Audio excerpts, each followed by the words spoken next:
రామచంద్రుడి కన్ని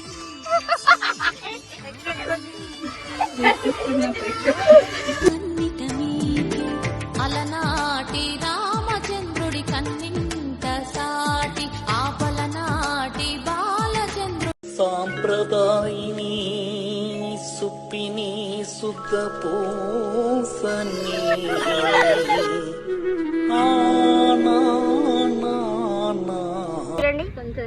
చూపి చూపి చూపి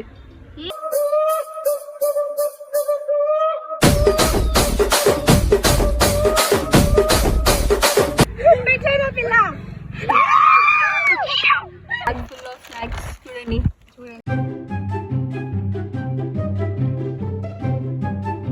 సో దీనికోసం వెయిట్ చేస్తున్నారు వీళ్ళందరూ. పెళ్లి భోజనాలు ఇవన్నీ, పెళ్లి కూతురు పెళ్లి కొడుకు.